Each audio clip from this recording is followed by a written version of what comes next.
Assalamualaikum warahmatullahi wabarakatuh. Alhamdulillahi wa kafa, wassalatu wassalamu ala sayyidina Muhammadinil Mustafa wa ala alihi wa sahbihi ahli sidqi wal wafa. Subhanaka la ilma lana illa ma'allamtana innaka antal alimul hakim. Saudara-saudaraku rahimakumullah, kali ini kita akan menjawab pertanyaan mengapa kita harus menjauhi pemahaman Salafi Wahabi. Ya, saudara-saudaraku rahimakumullah, gerakan atau pemahaman Wahabi ini dipelopori oleh Syekh Muhammad bin Abdul Wahhab yang wafat pada tahun 1792 Masehi di Najd. Beliau berkoalisi dengan Syekh Muhammad bin Saud dan menjadikan pemahaman Wahabi ini sebagai pondasi ideologis berdirinya Arab Saudi. Mereka banyak mengkritik amaliyah-amaliyah keagamaan umat Islam yang telah berjalan berabad-abad, ya, seperti tawassul, tabarruk, ziarah kubur, maulid Nabi, dan lain-lainnya. Nah, dalam perkembangannya era kontemporer ini, pemahaman ini kemudian berganti nama menjadi Salafi. Ya, sering digunakan secara lebih luas, ya. Ulama-ulama mereka menisbahkan diri sebagai Salafi. Sebenarnya di dalam banyak literatur kajian akademik, ya, terdapat korelasi historis dan ideologis antara Salafisme modern dan Wahabisme klasik. Jadi sebenarnya Salafi di era kontemporer ini itu ada hubungannya dengan Wahabi di era klasik. Sejak awal kemunculannya, banyak para ulama ahli sunnah wal jamaah yang sudah mengkritik metodologi Wahabi Salafi ini, ya. Di antaranya ulama-ulama terkenal, ya, seperti yang pertama Syekh Ahmad Zaini Dahlan, ya, mufti mazhab Syafi'i di kota Mekah. Beliau mengkritik pemahaman Wahabi ini dengan menulis kitab, di antaranya kitab yang berjudul Fitnatul Wahabiyah. Kemudian ada juga Syekh Ibnu Abidin, ya, ulama besar mazhab Hanafi.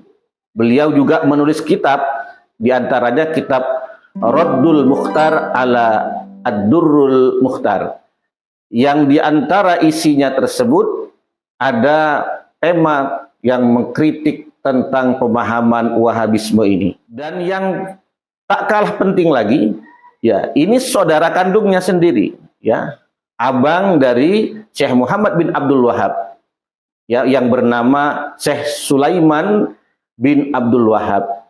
Beliau juga mengkritik adiknya, ya, dengan menulis kitab, ya, yang berjudul Shawa'iqul Ilahiyah. Ini abangnya sendiri juga yang menisbahkan bermazhab Hambali mengkritik adiknya yang bernama Muhammad bin Abdul Wahhab tentang pemahaman-pemahaman Wahabi ini. Saudara-saudaraku rahimakumullah, ulama ahli sunnah wal jamaah yang mengkritisi pemahaman Wahabi ini, yang menilai ada beberapa problem yang sangat serius dalam pemahaman Wahabi ini. Yang pertama, terkait dengan mudahnya mereka membid'ahkan dan mengkafirkan praktik tawasul, tabarruk, ziarah kubur yang selama berabad-abad dibolehkan oleh mayoritas atau jumhur ulama ahli sunnah wal jamaah, tiba-tiba dihukumi syirik oleh mereka. Ya, padahal dalam mazhab Syafi'i yang mayoritas dianut di Indonesia, seperti tawasul, ziarah kubur, tabarruk, itu memiliki dasar yang kuat, baik itu dari sisi fikih maupun dari sisi akidah. Saudaraku rahimakumullah, kemudian yang kedua, ya, pemahaman yang fatal dari Wahabi ini adalah pendekatan literal dalam memahami sifat-sifat Allah. Ya, dalam persoalan memahami sifat-sifat Allah, Wahabi ini cenderung menetapkan makna zahir tanpa takwil, mengikuti pendekatan yang mereka nisbatkan kepada Imam Ahmad bin Hanbal dan Ibnu Taimiyah. Ulama Asy'ariyah menilai pendekatan seperti ini berpotensi menyeret kepada tajsim, walaupun sebenarnya mereka membantah menjisimkan Allah Subhanahu wa taala. Tapi pada realitanya ya, dengan pemahaman yang tekstual tentang sifat-sifat Allah, memahami secara tekstual tentang ayat-ayat mutasyabbihat atau hadis-hadis sifat, yang mereka cenderung terjebak kepada pemahaman mujassimah atau tajsim. Ya, meskipun mereka membantah hal tersebut. Kemudian yang ketiga, yang fatal dari Wahabi adalah mereka menolak bermazhab. Nah, padahal tradisi ahli sunnah wal jamaah selama 1000 tahun lebih sudah berjalan dalam kerangka 4 mazhab, ya, yaitu mazhab Hanafi, mazhab Maliki, mazhab Syafi'i, dan mazhab Hambali. Namun sebagian kalangan Salafi Wahabi cenderung anti taklid, ya, dan menyerukan kembali langsung kepada Al-Quran dan Sunnah tanpa mengikuti mazhab. Pemahaman seperti ini ya dinilai bermasalah.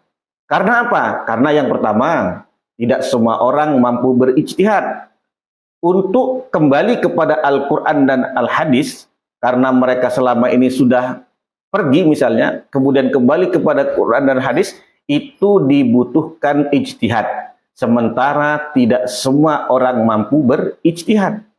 Kemudian yang kedua, pemahaman seperti ini itu mengabaikan hazanah fikih klasik, yang mana fikih klasik ulama-ulama salafus soleh mengajarkan kepada kita untuk memahami Al-Quran dan Al-Hadis, Al-Quran dan As-Sunnah melalui ulama-ulama salaf. Kemudian yang ketiga, ya, hal ini juga berpotensi menimbulkan fatwa-fatwa yang instan yang tidak memperhatikan maqasidus syar'i. Sehingga fatwa yang seperti ini bisa menyesatkan umat. Lalu apa dampak sosial di Indonesia dengan kehadiran paham Salafi Wahabi ini? Ya, di Indonesia yang mayoritas ya secara akidah bermazhab Imam Abu Hasan al-Asy'ari dan Imam Abu Mansur al-Maturidi, dalam hal fikih mengikuti mazhab Syafi'i, masuknya pemahaman Salafi Wahabi ini tentu sangat memicu ketegangan. Karena apa? Yang pertama, menganggap amalan mayoritas umat Islam di Indonesia sebagai bid'ah, seperti tahlilan, maulid Nabi, dan lain sebagainya. Yang kedua, ini mengurangi toleransi intra umat beragama. Kemudian yang ketiga, menciptakan fragmentasi dakwah. Tentunya ini akan menimbulkan gejolak sosial. Lalu apakah kita harus membenci? Ini pertanyaan berikutnya. Nah, disinilah pentingnya kedewasaan ilmiah. Mengambil jarak secara metodologis bukan berarti kita membenci secara personal. Saudaraku pemirsa MMI Media Channel dimanapun berada, rahimakumullah. Ya, persoalan ini adalah bagian daripada dinamika pemikiran Islam. Yang terpenting adalah jangan mudah mengkafirkan. Kemudian jangan mudah membid'ahkan. Yang ketiga, utamakan ukhuwah Islamiyah. Dan yang keempat, pegang teguh manhaj ulama yang bersanad dan berilmu. Perbedaan adalah sebuah keniscayaan. Perpecahan adalah pilihan. Dan pilihan kita adalah menjaga ilmu, menjaga adab, dan menjaga persatuan. Wallahu a'lam bishawab. Wassalamualaikum warahmatullahi wabarakatuh.